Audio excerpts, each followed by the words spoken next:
What's going on, everyone? Welcome back to the channel, checking in with another update. And today, we've got to talk about Caitlin Clark once again, because she is officially back in the headlines. Over the weekend, Team USA quietly updated her headshot and adjusted her bio information, and almost immediately, the internet picked it up. As usual, once Caitlin Clark's name starts moving, the content starts circulating fast, and that's exactly what we're seeing right now. For this one, we've got to zoom out a little and look at the bigger picture. I hope everybody's having a solid day, because today's breakdown is less about hype clips and more about where this whole thing is actually heading.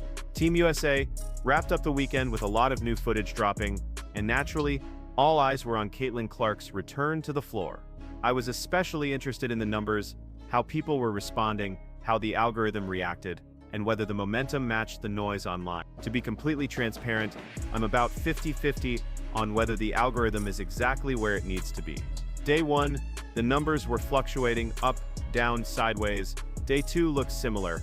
By day 3, though, we saw a noticeable drop-off, and that tells me something important. Yes, there is still a large audience that is invested in Caitlin Clark, but there's also a sizable group that simply is not locked into women's basketball content long-term. That's just reality, and I'm always going to keep it real with you. I'm not here to inflate numbers, buy views, or pretend everything is perfect. That's never been what this channel is about. From day 1, this platform has been built on honest Caitlin Clark coverage, tracking the hype, the interest, and the real data behind it. If I'm going to be the go-to source for Caitlin Clark-related information, then transparency matters. You deserve to know exactly where things stand. Now, looking ahead, we all expect Caitlin Clark to be back on the court if the 2026 season actually happens. And that "if" is important. As of right now, there are still no concrete updates on the WNBA-CBA negotiations. From what's being reported, another proposal was presented between the league and the players, and once again, it was not accepted. That keeps the clock ticking. January 6th marks a critical point in this process. That 6-week window is huge. If we don't see meaningful progress, or at least an extension by March or April, the league is in serious danger. A lockout is the absolute worst-case scenario, especially right now. You do not want to pause momentum when viewership is already trending downward. And let's be honest, Unrivaled isn't a safety net. The numbers last year didn't justify confidence in it carrying the sport through a prolonged shutdown. If Unrivaled had delivered strong viewership, this conversation would be different. But it didn't, and that mattered. I know some fans will push back and say the future looks bright. I'm not going off feelings, I'm going off numbers most people aren't seeing. Right now, those numbers do not paint a strong picture for That's why tracking Caitlin Clark's impact is so important. That's why keeping her visibility high matters. Without that, this whole surge risks becoming a one-hit moment. And I'd rather tell you the truth than sell you a fantasy. And with that being said, man, we've got to head over to X and check out the latest updates coming out about our girl. This was the update that dropped today about Caitlin Clark. Shout out to the off-season Caitlin Clark sources, who said Caitlin's profile and headshot have been updated on USA Basketball's website. So this right here is the new and improved looking Caitlin Clark. Now, as you can see from this picture, just judging by her shoulders, it looks like she's lost a good amount of weight, and this is the Caitlin we want to see. This is the Caitlin that pulls up from the logo, and judging by the footage that came out this weekend, there were a lot of logo threes being knocked down. Another thing the off-season update included was a refresh of her professional information. This is Caitlin Clark's updated professional notes, and it's another sign that things are clearly moving behind the scenes. Professional notes. Quote, in her rookie season with the Fever, Clark set league single-season 337 and single-game records, 19 in assists, broke the rookie scoring record, 769, and became the first rookie to achieve a triple-double, was named the 2024 WNBA Rookie of the Year, the third Fever player to earn the honor.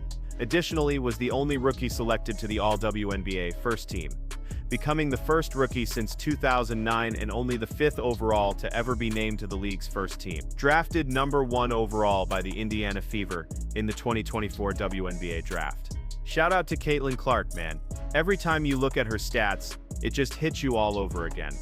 The numbers don't lie, they remind you exactly how special she is and why her impact on the game is already legendary. Now moving on to something else. Caitlin looked like Caitlin. Sabrina Merchant about Caitlin Clark at the Team USA camp. Things we all wanted to hear, and also something else we're going to talk about, is Annie Costabile. who became the first reporter to sit down and do an interview after being granted access to Caitlin Clark. She spoke about what she saw up close during that time, and we're going to get into that shortly. Then in their very near future, and we wrote about that on the site, just like how people have been perceiving the negotiations and what still affects them and what they're thinking about with regards to the new collective bargaining agreement. But for now, just good time at camp. 3 days in North Carolina, a little snow on one of the days, just a little taste of the winter in the South. But yeah, it was interesting just to see what Carol Lawson is prioritizing in terms of how she wants to make her imprint on this program. And just fun to see the players in a live game situation again, because you think about Caitlin hasn't played since July 15th, Yes. There are 4 sparks of this camp. Their season ended on September 11th, right? So it's been a long time since any of them have really played competitive basketball. You saw some situations where Caitlin's stuck guarding Kelsey, and Kelsey's, knocking her off the ball, and Caitlin gets called for a foul, and she starts yelling at the refs, she's grabbing me, and all of the coaches from WNBA teams who are sitting there watching are just cracking up. Kelsey had one situation where she sort of finished through traffic. She'd been struggling a little bit, got through to the hoop, just yells right in Becky Hammon and Nikki Fargas's face, and they're just cracking up, like classic Kelsey. Right. Stirring it up. I love that. Yeah. I love that you could see the storylines continue from the W season into this camp. And I want to particularly hit on 2 things that you wrote about. Just Caitlin Clark being back on the court. You also got a quote out of Sue Bird about her being impressed with Caitlin just being engaged while she was out and getting back to being able to play. A little bit about what Caitlin looked like on the court, how much fun she was having, how important it was. And then someone else, Angel Reese on the other side, talking about Chicago. That was the article I was not expecting. Yeah, so we'll start with Caitlin. Obviously, she suffered a lot of just a bevy of injuries in her sophomore season, played her last game on July 15th, even before All-Star Weekend. This was her first real 5-on-5 action since that injury with the fever, and it was a combination of USA players going against USA players, and then also USA players going against the scout team, which was just players from small colleges all across North Carolina sort of helping out with that scout team practice. And she looked like Caitlin, right? The step back 3 was there, the passes were there. When she was not playing with Aaliyah Boston, some of the bigs didn't know what to do with her passes. There was one time where she passed it to Hamby, and Hamby brought the ball down. It's you can't do that. This is not. You have to keep it up, right? Straight up, right. Just not expecting, where that was coming. But FIBA, naturally, just a lot more physical than other levels of basketball, even more physical than the WNBA, which is, something to be said considering all the conversations we had about that level of physicality during this 2025 season. So having to see Caitlin go at scout team players who were, instructed to play at a FIBA level of physicality was interesting considering how long she's been out and the fact that she's still ramping up injury-wise, but she looked good. She was just so happy to be there and was individually telling media members how nice it was just to talk to them again and that she was just part of the basketball process, even if that includes all of these other responsibilities. To wrap it all up, this camp felt less about results and more about reconnecting with the game itself. After months away from true 5-on-5 competition, just seeing these players back on the floor, competing, chirping, laughing, and carrying over storylines from the WNBA season was a reminder of how much this level of basketball thrives on chemistry and edge. For Caitlin Clark in particular, simply being back in live action was the biggest takeaway. The skill, the vision, and the confidence were still there, but more than anything, you could feel her joy in being part of the process again. At the same time, the camp offered a glimpse into how USA Basketball is shaping its identity under new leadership, emphasizing physicality, intensity, and engagement even in a short window. Add in unexpected storylines like Angel Reese's comments on Chicago, and it's clear this camp was about more than just drills. It was about momentum. As conversations around the new CBA and the future of the league continue, this felt like an important first step forward, setting the tone for what's coming next for both these players and the program. We're in the early stages of seeing that shift, and that is I think exciting, because one thing you hear about Team USA and its ability to uphold that winning standard is its development of players. And so seeing this group come in for their first senior national team camp was exciting. And I think there's a lot of work that obviously needs to be done. I mean, Caitlin coming off of this injury, this was kind of the first time that we all have seen her operating at 100% since her injury. And she herself admitted, like, even though I feel like I'm at 100, there's still a lot of things that a lot of rust that I need to shake off. So I just think seeing these young players come in for the first time was probably the most noteworthy aspect of USA Camp in Raleigh this past weekend. And obviously, nationally, there was a lot of interest with Caitlin Clark, and obviously locally, we're Indy Star here. A lot of interest in Caitlin Clark returning. Just what did you see from her play? You know, did she impress? I know Cara Lawson talked highly of her, Sue Bird as well. Just like, what did you see from Caitlin in USA Camp being healthy? Still there. That was one of my leads, was just, you know, that shot of hers that we're also familiar with, very much still there. Her speed was coming back, which I thought stood out. Obviously, her timing on passing, that still was impressive.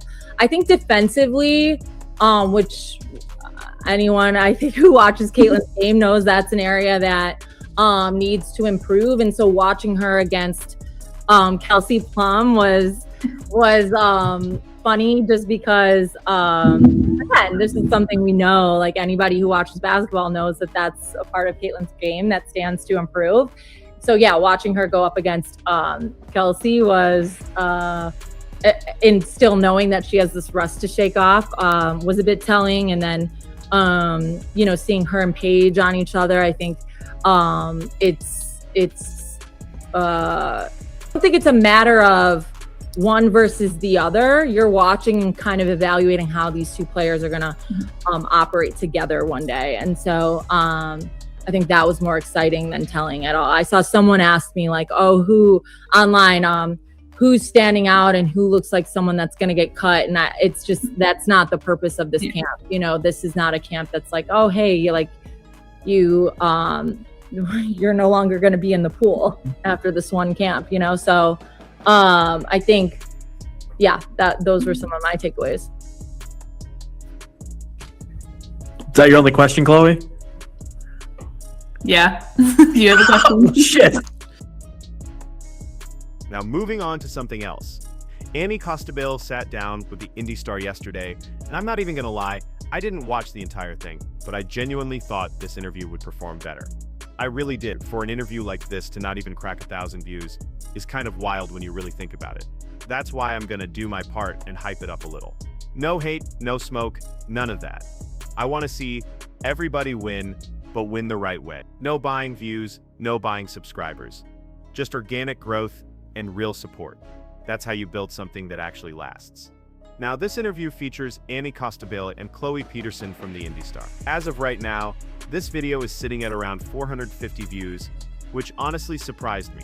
Chloe Peterson, like I've mentioned before, is one of the first WNBA reporters to really come out and speak in detail about what she personally saw when she was granted access to Caitlin Clark. That alone makes this interview worth checking out. The full interview is available on the Indy Star's platform, and it's nearly 2 hours long. They cover a lot of ground, not just Caitlin Clark, but the environment around her, what she looked like up close, and the overall vibe during that access period. That kind of first-hand perspective is rare, and it adds real value to the conversation. So, if you haven't seen it yet, I definitely recommend checking it out. For now, though, let's focus in on the part where they specifically talk about Caitlin Clark and break down what stood out the most. Yeah. Do you have a question? Oh shit. So that was Annie Costabile, man. If you want the full context and the complete breakdown, you can check out the entire interview over on the Indy Star YouTube channel. I definitely recommend giving it a watch and supporting the original work. Drop down in the comments and let me know what you thought about the interview and the points that stood out to you the most. Make sure you keep those notifications turned on because we'll be back very soon with more Caitlin Clark updates and coverage.